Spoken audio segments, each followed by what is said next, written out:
Lesson 187. I bless the world because I bless myself. No one can give unless he has. In fact, giving is the proof of having. We have made this point before. What seems to make it hard to credit is not this. No one can doubt that you must first possess what you would give. It is the second phase on which the wallet and true perception differ.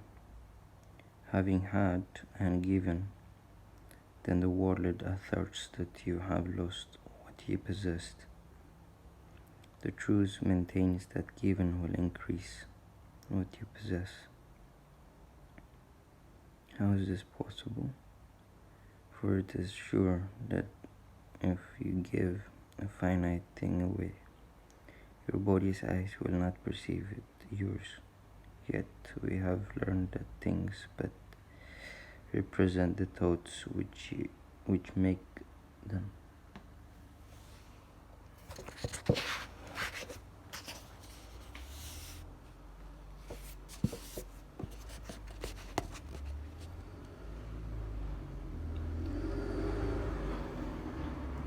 And you do not lack for proof that when you give ideas away, you strengthen them. You strengthen them in your own mind.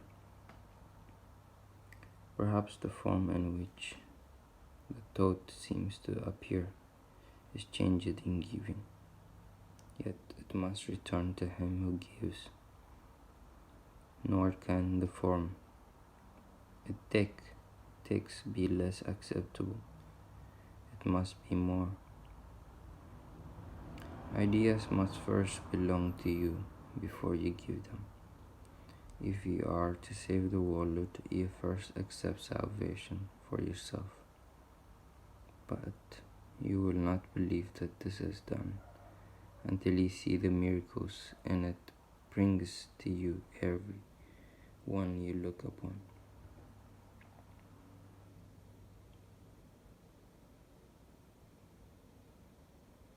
It brings to everyone you look upon.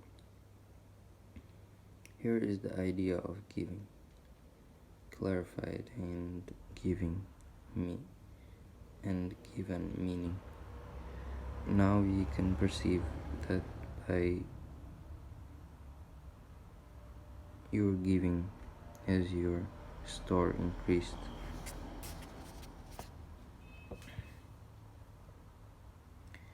Protect all things you value by the act of giving them away, and you are sure that you will never lose them.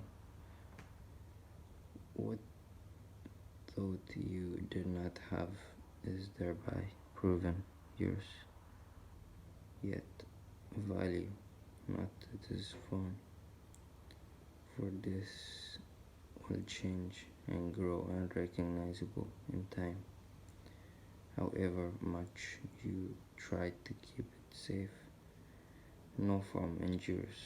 It is the thought behind the form of things that lives unchanged. Give gladly. You can only gain thereby. The thought remains and grows in strength as it is reinforced by giving. Thoughts extend as they are shared, for they cannot be lost. There is no giver and receiver in the sense the world conceives of them. There is a giver who retains, another who will give as well. And both must gain in this exchange, for each will have the thought and the form most helpful to him. What he seems to lose is always something he will value less than what will surely be returned to him.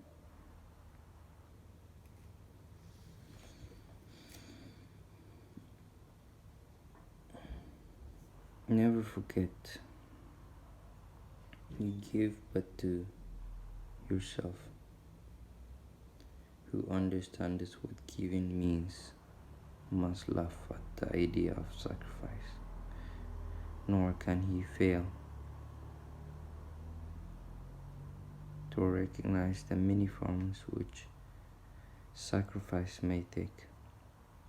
He laughs as well at pain and loss, at sickness and at grief, at poverty and starvation and at death. He recognizes sacrifice remains the one idea that stands behind them all, and in his gentle laughter are they healed.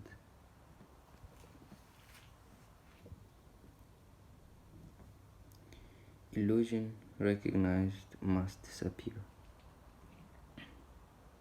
Accept not suffering, and you remove the thought of suffering.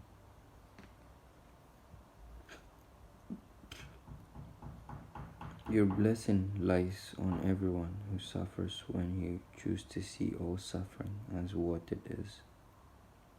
The thought of sacrifice gives rise to all the forms that suffering appears to take.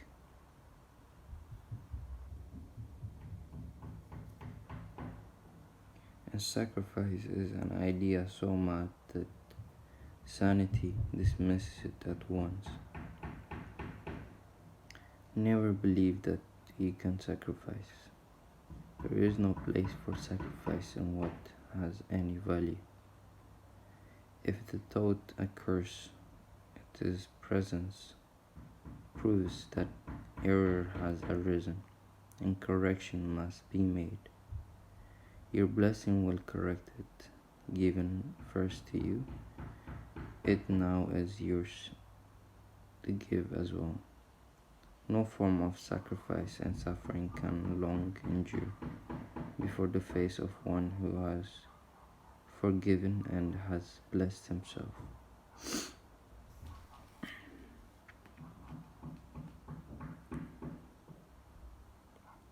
The lilies that your brother offers you are laid upon your altar, with the ones you offer him beside them.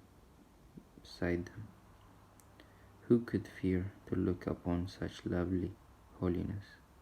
The great illusion of fear of God diminishes to nothingness before the purity that you will look on here. Be not afraid to look. The blessedness you will behold will take away all thought of form and leave instead the perfect gift forever there, forever to increase, forever yours, forever given away. Now are we one in thought, for fear has gone, and here before the altar to one God, one Father, one Creator and one thought. We stand together as one Son of God, not separate from our one self whose essence has joined us all as one. We stand in blessedness and give as we receive. The name of God is on our own lips, and as we look within, we see the purity of heaven shine in our reflection of the Father's love.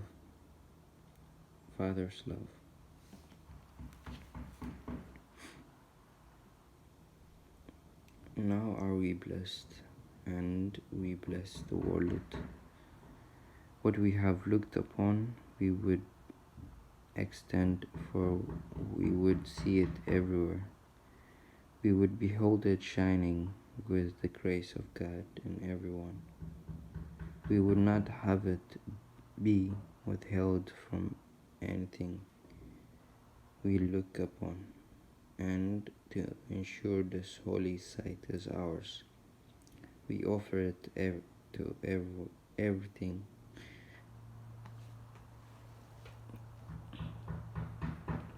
we see,